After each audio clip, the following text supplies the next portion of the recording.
الرحمن الرحیم نحمده ونصلی ونسلم علی رسوله الکریم اما بعد فاعوذ باللہ من الشیطان الرجیم بسم اللہ الرحمن الرحیم وَإِذَا سَأَلَكَ عِبَادِي عَنِّي فَإِنِّي قَرِيبٌ أُجِيبُ دَعْوَةَ الدَّاعِ إِذَا دَعَانِ فَلْيَسْتَجِيبُوا لِي وَلْيُؤْمِنُوا بِي لَعَلَّهُمْ يَرْشُدُونَ۔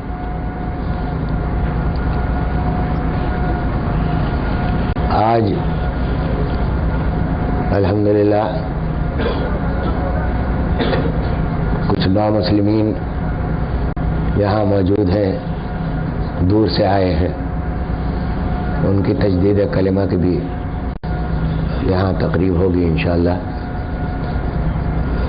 اس وقت ایک بہت ہی ضروری بات عرض کرنی ہے جس میں ہم کوتاہی بہت کرتے ہیں، اور اسی مناسبت سے میں نے اس آیت کا انتخاب کیا جو ابھی تلاوت کی۔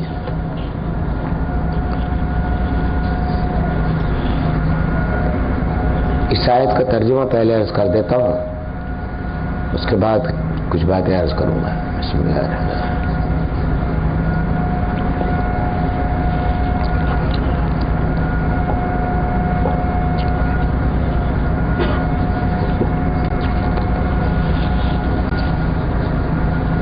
حق تعالی شانہ اپنے حبیب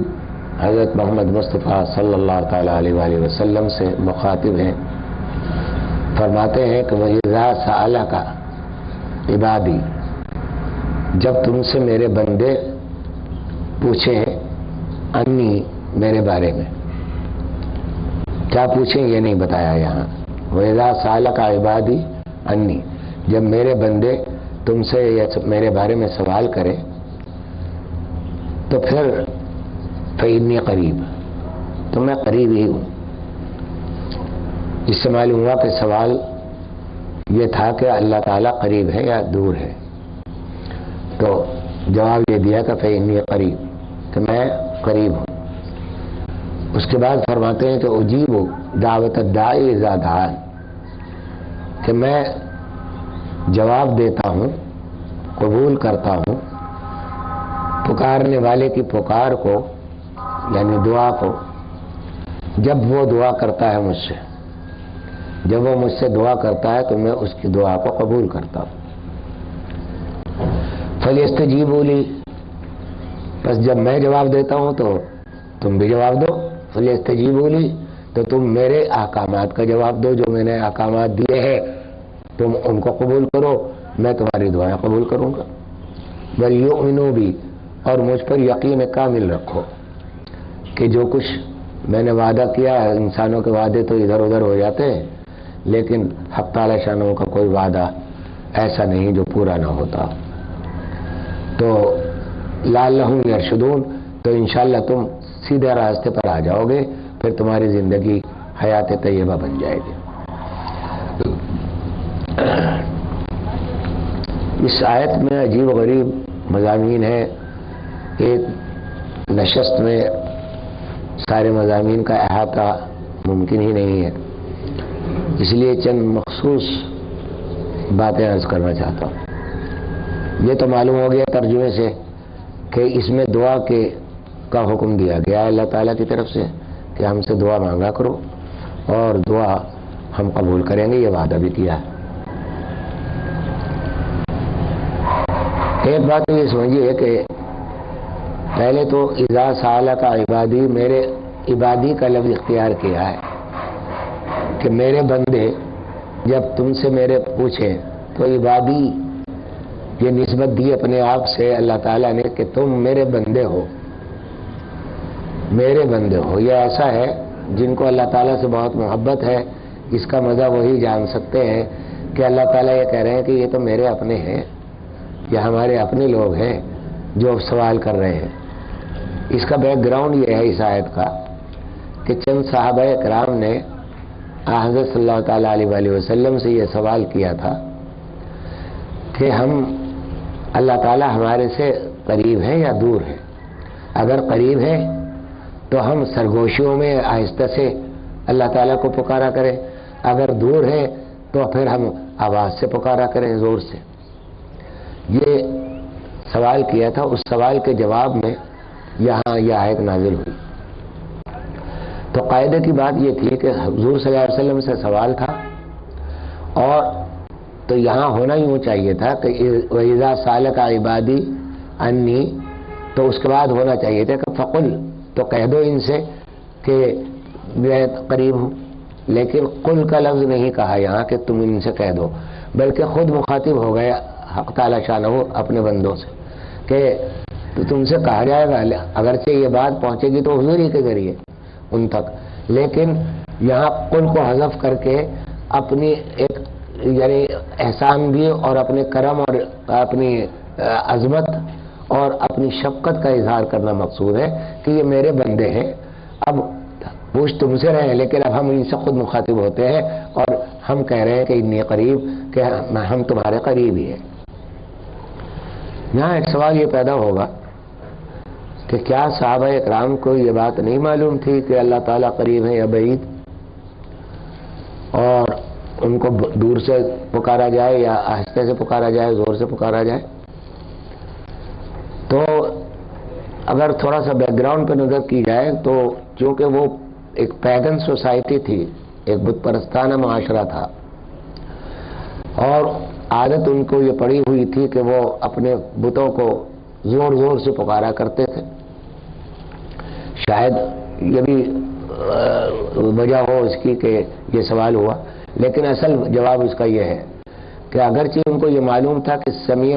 وہ سمیع سننے والے بھی ہیں اور علیم بھی ہے، جاننے والے بھی ہیں اور دعا کو سنتے بھی ہیں، لیکن یہ نہیں معلوم تھا کہ آیا قریب سے سنتے ہیں یا دور سے سنتے ہیں۔ اور اس کی وجہ یہ ہے کہ بادشاہ لوگوں کا عام طور سے دور سے سننے کا رواج ہوتا ہے کہ وہ بالواسطہ سنتے ہیں، کہ مثلا اگر کوئی قانون ہے، کوئی بات ہے، تو وہ وزراء کے ذریعے اور اپنے ماتحتوں کے ذریعے سے عوام تک رابطہ پہنچاتے ہیں، اپنے احکامات کو پہنچاتے ہیں۔ یہاں صحابہ اکرام کے ذہن میں یہ سوال پیدا ہوا تھا کہ ممکن ہے کہ ہماری یہ جو پچھلی عادتیں ہیں، اللہ تعالیٰ کے بارے میں یہ تو معلوم ہے کہ وہ سنتے بھی ہیں، جانتے بھی ہیں، لیکن یہ نہیں معلوم کہ قریب سے سنتے ہیں یا زور سے سنتے ہیں یا آہستہ سنتے ہیں۔ تو اس واسطے یہ سوال ہوا، اور اس سوال کے جواب میں یہ ہوا، اور اس میں کرم یہ کیا اللہ تعالیٰ نے، شفقت ہے اللہ تعالیٰ کی، احسانات ہے کہ پھر خود مخاطب ہو گئے اپنے بندوں سے کہ دیکھ لو تم نے سوال کیا تھا، ہم نے سن بھی لیا وہ تمہارا سوال، اور اس کا جواب یہ ہے کہ فإنی قریب، کہ میں تو تمہارے بہت قریب ہی ہوں، اتنا قریب ہوں۔ حقیقت یہ ہے کہ اللہ تعالیٰ ہم سے اتنے قریب ہے کہ ہم خود بھی اپنے آپ سے اتنے قریب نہیں، ہم اپنے آپ سے بہت دور ہیں، لیکن اللہ تعالیٰ ہم سے بہت زیادہ قریب ہے۔ یہاں ایک بات کی وضاحت کر دوں، علمی نقطہ ہے لیکن بہرحال اس وقت ذہن میں آ گیا، بزرگوں کا بیان کیا ہوا ہے کہ قریب اور بعید، قریب ہونا یا دور ہونا، یہ ایک اصطلاح ہے، اور قریب ہونے کی صورت یہ ہوتی ہے کہ اگر کوئی ڈسٹینس بیچ میں ہے تو یا تو یہ ادھر سے ادھر آئے اور فاصلہ کم کرے، یا یہ ادھر سے ادھر آئے تو فاصلہ کم ہوگا۔ حق تعالی شانہ کے لیے یہ گمان کرنا کہ وہ چل کر آئیں گے کہیں، کیونکہ حق تعالی شانہ کے لیے حرکت نہیں ہے۔ عقیدہ ہمارا اگر یہ حق تعالی شانہ اگر حرکت کریں گے تو اس کا مطلب یہ ہوگا کہ وہ حرکت اسپیس میں ہوگی، اور اسپیس میں جب حرکت ہوگی تو اس کا مطلب یہ کہ اسپیس محیط ہوگا اللہ تعالیٰ کو، تو اللہ تعالیٰ کے لیے حرکت کی صفت نہیں ہے، اور نہ یہ عقیدہ ہونا چاہیے، بلکہ صرف یہ ہوگا کہ اللہ تعالیٰ تو اب ہم سے پہلے سے قریب ہے، اور اتنے قریب ہے کہ اس سے زیادہ قربت ممکن نہیں ہے۔ تو اس لیے اب نتیجہ یہ ہوگا کہ آپ اللہ تعالیٰ کی قربت حاصل کرنے کے لیے صرف بندوں کو اللہ کی طرف آنا ہوگا، اللہ تعالیٰ کو بندے کی طرف نہیں آنا ہے، حرکت کر کے نہیں آنا۔ حق تعالی شانوں کے لیے حرکت ہے ہی نہیں۔ تو اس واسطے بات میری پتہ نہیں سمجھ میں آئی یا نہیں یہ بات، کہ اس حرکت کے لیے اسپیس ہونا ضروری ہے، اور اگر اسپیس میں حرکت کریں گے اللہ تعالیٰ شانہ ہو تو اسپیس بڑا ہو جائے گا اللہ تعالیٰ سے، اللہ تعالیٰ کا وجود پھر اسپیس کے اندر ماننا پڑے گا، اور یہ ناممکن ہے کیونکہ وہ خود اسپیس کے خالق ہیں، اسپیس کے خالق ہیں، اسپیس کو احاطہ کیے ہوئے ہیں، ہر چیز کو احاطہ ہے اللہ تعالیٰ کا، تو اس واسطے حق تعالیٰ شانہ اسپیس سے بھی بڑے ہیں، تو اس لیے ان کے لیے حرکت نہیں ہے۔ فإنی قریب یہ کہہ دیا کہ میں تو قریب ہوں، اب آگے تمہارا کام ہے کہ تم آتے ہو یا نہیں آتے، تم آؤ گے تو اور قریب تم قربت حاصل کر لو گے، میں تو پہلے سے موجود ہوں، تمہارے اندر موجود ہوں۔ تو اور یہ معاملہ تمام مخلوقات کے ساتھ ہے حق تعالیٰ شانہ کا، کہ وہ کفار سے بھی